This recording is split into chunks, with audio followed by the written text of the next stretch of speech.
into 2010. At a remote military base in Iraq, a young soldier sits alone in front of a computer screen. There is no gunfire, no chase scenes. Only the pale blue glow of data reflected on the exhausted face of someone who hasn't slept in far too long. What's in front of him isn't a game. It isn't a documentary. It's war recorded in full, unedited, unexplained, without emotion, classified reports, videos never meant to be seen, lines marked top secret, yet telling deeply human stories, about death, about mistakes, about decisions that can never be undone. He understands one thing clearly. With a single click, everything can leave this room, and once the truth steps out of the shadows, it never returns the same. He doesn't call his superiors. He doesn't call a lawyer. He doesn't call the press. He turns to WikiLeaks. But that isn't the final decision. Before everything collapses, before his name appears across headlines worldwide, he does something profoundly human. He looks for someone to talk to. Someone outside the military. Outside the government. Outside any system at all. A hacker. Not to ask for money. Not for technical help. But to be understood. At that moment, he believes that if anyone can understand the weight of knowing too much, it would be someone living beyond the boundaries of the law. And in that deeply human moment, the gears of one of the largest leaks in modern history begin to turn. The question isn't what happened next. We already know how it ends. The real question is this.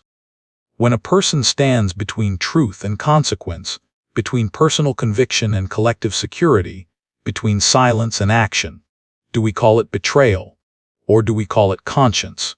And if it were you, sitting in that room, staring at that screen, knowing everything you now know, what would you choose? Before the name Adrian Lamo became linked to one of the biggest scandals of the digital age, he was already living completely outside society. No home, no office, no permanent address. Adrian Lamo moved across the United States on long-distance buses. He slept in abandoned buildings. He survived in public spaces most people pass through without a second thought. Libraries, internet cafes, all-night copy shops. While his physical life was fragmented and temporary, his digital world offered him access to doors major corporations believed were securely locked. Yahoo, Google, MCI WorldCom. Lamo entered their systems not like a thief, but like a curious observer. He didn't destroy anything. He didn't steal money. He didn't sell data. After each intrusion, he contacted the company himself. He pointed out the vulnerabilities, explained how they could be exploited, and helped them fix the flaws. He never took payment. To Lamo, accepting money would turn curiosity into guilt. He believed hacking wasn't about taking control, but about understanding how systems truly worked. A belief that was deeply idealistic and deeply dangerous. Because society does not run on personal intention. It runs on rules. The line between an ethical hacker and a cybercriminal is razor thin. One wrong step is all it takes for everything to collapse. That step came in 2002, when Lamo breached the internal systems of the New York Times. He wasn't after money. He wanted to see how a powerful media institution protected itself. This time, the consequences were far greater than he expected. Lamo gained access to internal databases, subscriber information, private phone numbers belonging to thousands of the most influential journalists in America. Once the breach was discovered, ideals meant very little in the face of the law. Lamo was charged with computer fraud, facing the possibility of prison. In the end, a deal was reached: house arrest, extended probation, a heavy fine for someone who owned almost nothing. More importantly, from that moment on, Lamo was no longer invisible. His name entered government records, federal databases, permanent files, and even though he continued living on the margins of society, the system now knew exactly who he was. It left a deep psychological scar.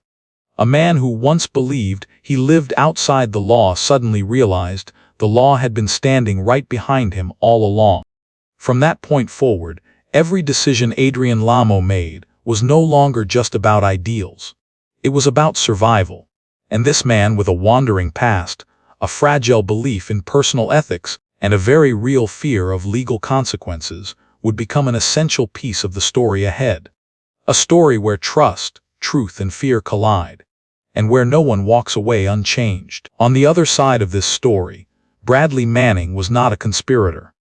He didn't enter the military with dreams of tearing the system down. He joined with a desire to belong to something larger than himself. Manning was very young when he was deployed to Iraq, so young that his mind wasn't prepared for what his eyes would see, and unprepared to live with things his conscience could not accept.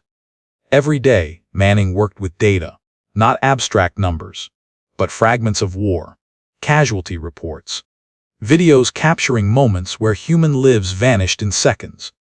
The problem wasn't that he saw the truth. The problem was that he had to see it alone. In the military, silence is discipline. Questioning is dangerous. Showing emotion is weakness.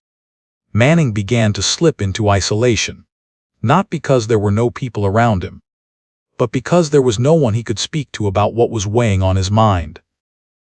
Psychologists call this prolonged moral stress.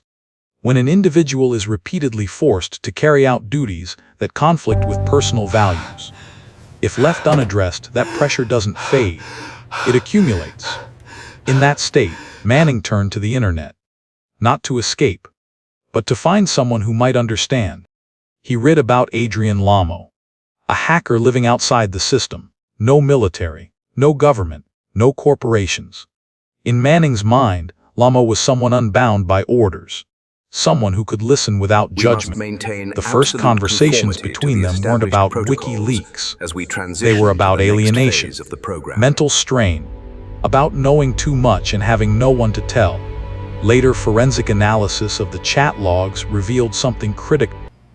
Manning didn't approach Lamo as a partner in crime. He approached him as someone seeking understanding. He spoke about exhaustion, sleepless nights, the fear that staying silent would make him complicit in something he no longer believed in. Only afterward did the conversation turn to WikiLeaks, not as a calculated plan, but as a confession. Manning believed that if the truth were seen, the world would be better for it, a belief that was deeply naive and deeply human. In every line of those chats, the inner conflict is visible, between the desire to do what feels right and the fear of consequences no one can fully predict. He wasn't boasting. He wasn't threatening. He wasn't seeking attention. He was simply talking, hoping that on the other side of the screen was someone far enough outside the system to not turn away. Manning didn't know that the moment he placed the most trust in another person would also be the moment he placed his fate in someone else's hands. And in a world built on state secrets, trust is always the most fragile thing of all. Everything changes the moment Bradley Manning tells the full truth. No longer a single video, no longer an impulsive act, but hundreds of thousands of classified documents, battlefield reports, diplomatic cables, data that even many high-ranking officials had never seen assembled in one place. On the other side of the screen, Adrian Lamo falls silent. This is no longer the story of a young soldier in psychological distress. This is the scale of a leak capable of shaking the entire system.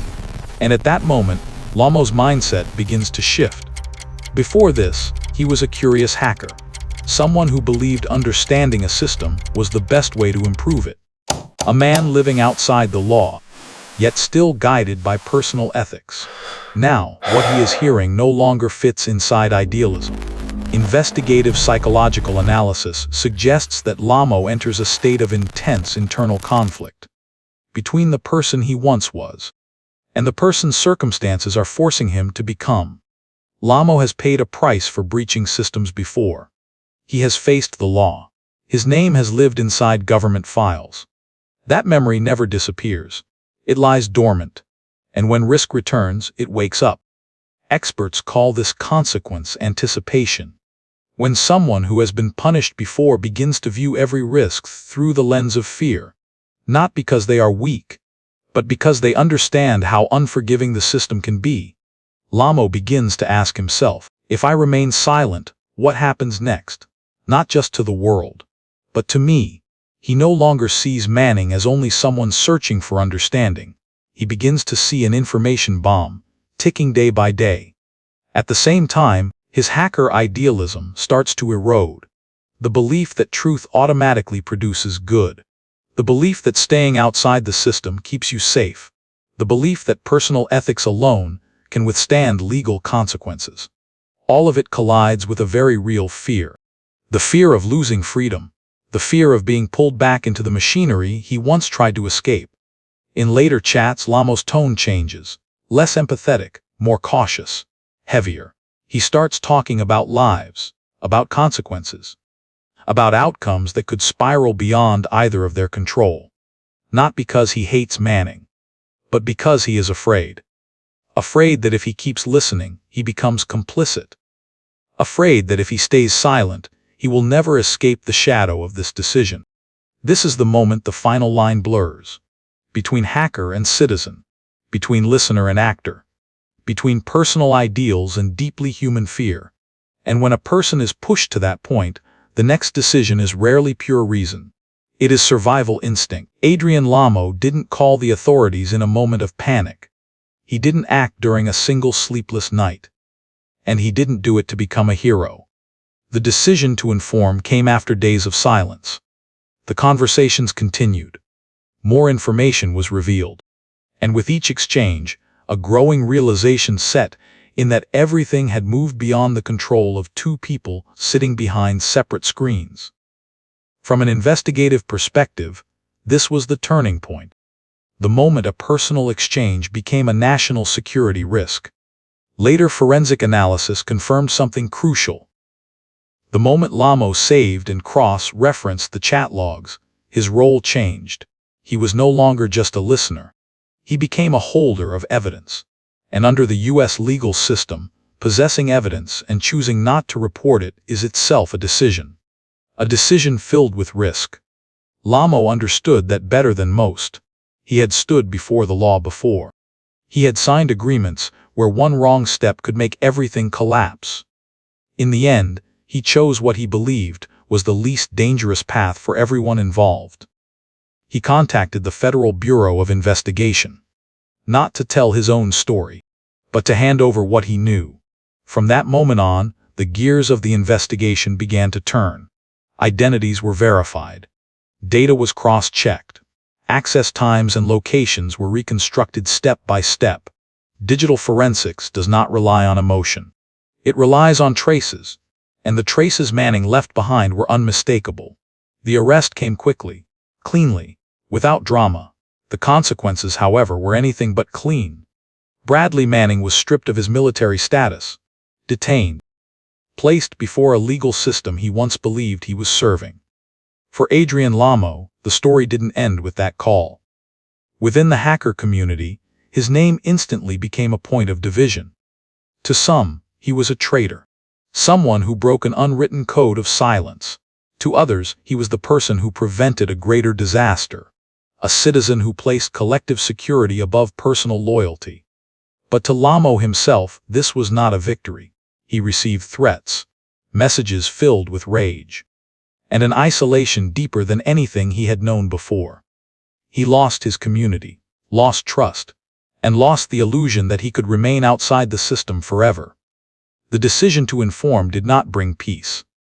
It merely closed off another path that felt even worse. In cases like this, society often looks for a label. Hero, traitor. Reality is far more complicated. This is the story of a person making a decision in a moment where no good options exist, and then living with that decision, day after day, in silence. Because sometimes, the greatest cost of speaking the truth is not the sentence handed down in court, but realizing there is no longer anywhere left to return to. After everything that happened, society tries to do something very familiar. We try to split this story into two sides, right and wrong, hero and traitor. But real stories are rarely that simple. Bradley Manning was not an enemy of the state. He didn't sell secrets to a foreign power. He didn't seek money or influence. He was a young person placed in a position of knowing too much, without being given any tools to carry that weight. The system gave him access. but it didn't give him space to ask questions. Adrian Lamo, on the other hand, was not a crusader for justice. He didn't set out to contact authorities. He didn't build a plan to expose anyone. He was a person who had already been touched by the system, already paid a price for curiosity, and understood exactly what it meant to stand on the wrong side of power. When you place these two people in the same story, what becomes most visible isn't morality. It's pressure. Powerful systems operate on rigid rules. They don't care about mental states. They don't care about inner conflict. They respond only when a boundary is crossed. And when they respond with full force. When the case was over, no one walked away intact. Manning faced years of confinement, a sense of abandonment, and a question that echoed endlessly in his mind. Was the truth worth the cost? Lamo carried a different kind of wound, one that couldn't be seen, one that couldn't be measured by a sentence. He lived in prolonged vigilance, in fear of surveillance, in the feeling of no longer belonging to any community. Psychologists call this moral aftermath. When a decision is made because it feels necessary, but leaves behind a lasting emptiness. Not regret, but disorientation. The most unsettling part of this story isn't the leaked data. It's the way systems create situations where people are forced to choose between two forms of harm. None of them woke up one morning wanting to become symbols of controversy. They were trying to survive inside a structure far larger than themselves. And when we look back, the question is no longer who was right and who was wrong. It's how prepared the system was for humans to carry that level of power. Because if a system only works when every person inside it is flawless, then it is the system itself that deserves to be questioned. And perhaps the greatest tragedy of this story is not that the truth was revealed, but that both of these people must carry the consequences for the rest of their lives, while the world has already moved on to the next story. This story is not just about a leak. It's about the relationship between humans and technology in the century we're living in. Technology has no conscience. It doesn't know right from wrong. It only amplifies whatever humans place inside it. A single line of code can set information free.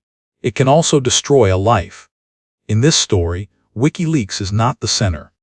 The center is the human being behind the screen. Individuals forced to make decisions without ever being taught how to carry their consequences. Bradley Manning believed that truth has the power to heal. That if the light is turned on, the darkness will disappear on its own. It's a beautiful belief, and an expensive one. Adrian Lamo believed that some truths cannot be released without conditions. That information, once separated from human judgment, can become a weapon. That fear is very real, and very human. Between those two beliefs, there is no choice that leaves no damage. Truth is never free. Someone always pays the price. Sometimes it's freedom. Sometimes it's identity. Sometimes it's the feeling of belonging to a community. In the digital age, we celebrate transparency. But we rarely talk enough about the psychological cost carried by those who bring truth into the light. We share the videos, post comments, argue, then move on to the next story. But the people at the center of these stories cannot move on so easily. They live with their decisions, in silence, long after public attention has faded. This story does not ask us to pick a side. It asks us to slow down. To slow down and see the humans behind the data. To slow down and understand that ethics is not a fixed formula. And that technology, no matter how powerful, cannot make moral choices for us. The final question is not who was right or who was wrong. It's a question directed at you. If one day, you are the only person who knows a truth capable of changing everything. If speaking out would shatter order. If staying silent would betray who you are. What would you do? And are you ready to pay the price for that choice? The story of Bradley Manning and Adrian Lamo reveals an uncomfortable truth. Modern systems can place immense power in human hands, yet they rarely prepare those individuals to bear the psychological weight that comes with it. When a person is repeatedly exposed to secrets, violence, and decisions far beyond their emotional capacity, collapse is not an anomaly. It is almost inevitable. The first lesson is that truth never exists independently of people. A dataset, a classified document, or a video only becomes dangerous or meaningful once it passes through the emotions, beliefs, and fears of the person holding it. Elevating transparency to something sacred while ignoring the human element is one of the greatest mistakes of the digital age. The second lesson is that personal conviction cannot replace ethical safeguards. Manning trusted his conscience. Lamo trusted his fear of consequences. Both acted according to what they believed was right, and both paid a heavy price. This shows that a healthy system cannot rely on individual sacrifice alone. It must provide protections that prevent people from being pushed into extreme, destructive choices. From there, the solution is not absolute silence, nor total exposure. The solution lies in building safe, transparent, and humane channels within system spaces where people can ask questions, raise alarms, and share moral burdens before situations spiral out of control. At the same time, society must learn to see the people in these cases not only through labels like hero or traitor, but through understanding. Because in the end, technology will continue to advance. Data will become more powerful. But if human beings are not protected psychologically and ethically, tragedies like this will happen again under different names, in different places, with the same cost.